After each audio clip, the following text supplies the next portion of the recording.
So you're watching this video because of an email that teased you about what's the real root cause of our inability to stick to a healthy, whole food, plant-based diet. And I gave you a whole list of things from marketing to the hyper availability of hyper-palatable crap, to our inner doubts, to doubts about the science, to our stressful lives. And I said that no, every single one of those issues exists in the lives of people who are successful. So that can't be it.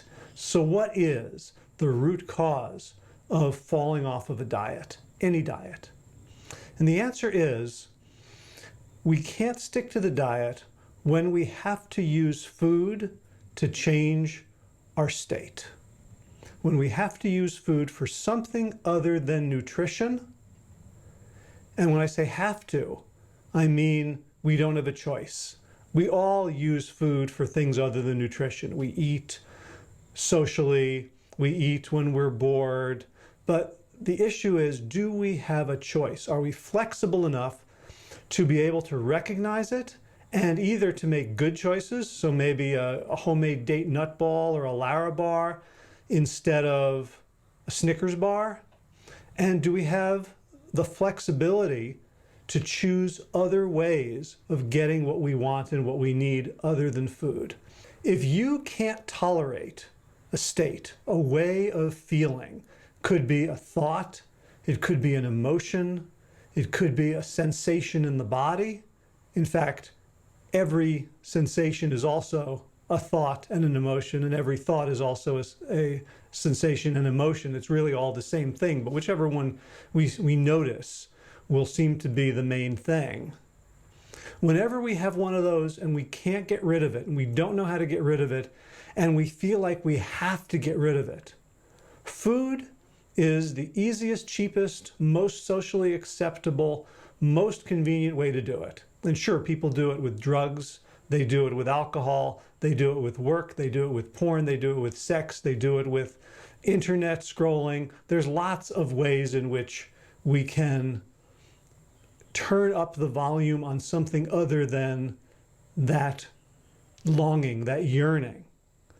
And if we have learned to do it through food, we are going to fall down when any of those situations that I mentioned occur, when we have stress in our lives, when we're in the presence of cheap food, when people around us are eating cheap food, when we have the thought, I'm abandoning my culture if I don't eat this dish. How can I be a good Italian, Greek, Jewish, Black person if I reject the food of my heritage and my culture and my legacy?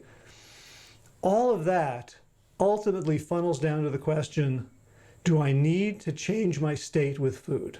Now, you might be thinking that I'm going to say what we need to do is lots and lots of therapy, right? I have to solve my relationship with my mother before I can say no to chocolate bars, right? And the answer is no. The answer is the first step is to deal with the food. And here's why. Whatever that longing is, whatever the unpleasant constellation of sensation, thought, emotion in our body is, I bet you're not really aware of it because you've been using food to cover it up, and you've been using food so reliably and so quickly. You don't allow the feedback from your body to say, here's where the pain is, here's where the suffering is, here's what the sensation is, here's what it's like to have this need unmet. And remember, the need is not hunger. The need is not nutrition. The need is something that food can never solve. And as long as we're using food, we will never be aware enough of the real issue, the real root cause, the longing, the suffering, to deal with it appropriately.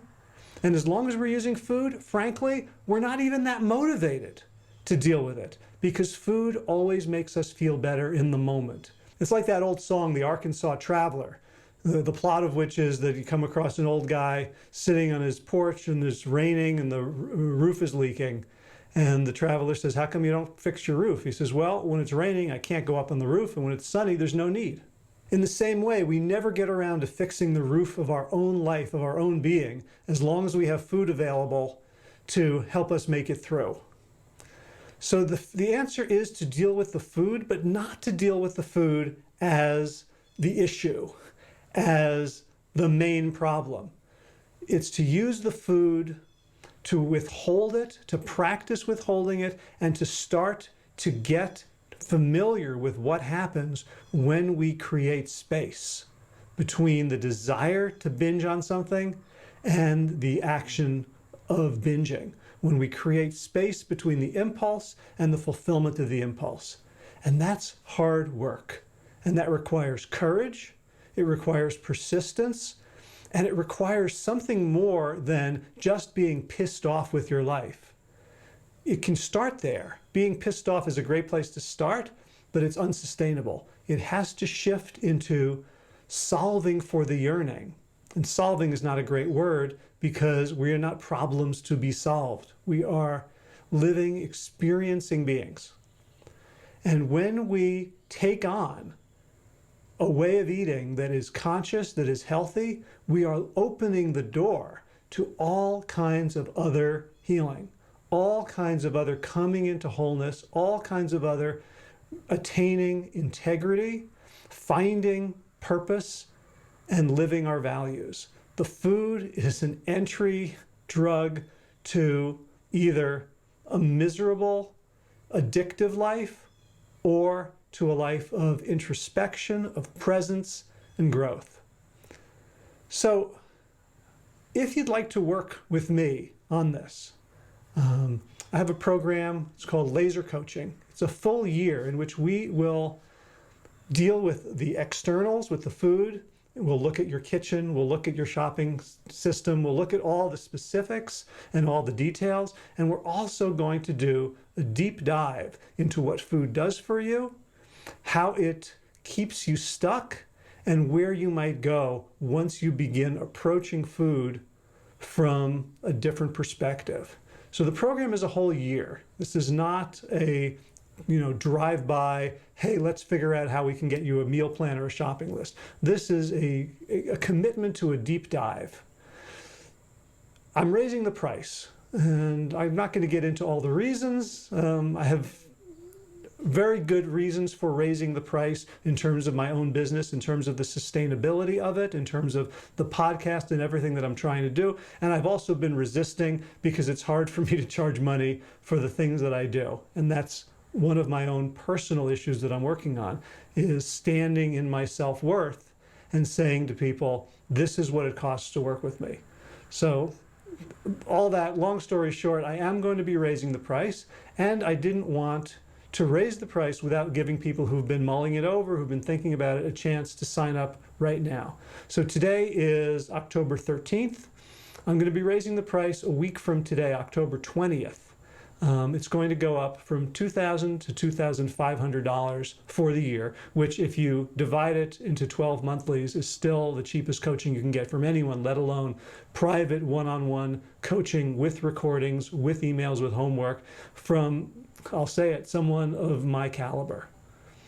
So if you're interested, plantyourself.com/laser. If you need more information, you can email me, hj@plantyourself.com, and we can talk about whether it's right for you.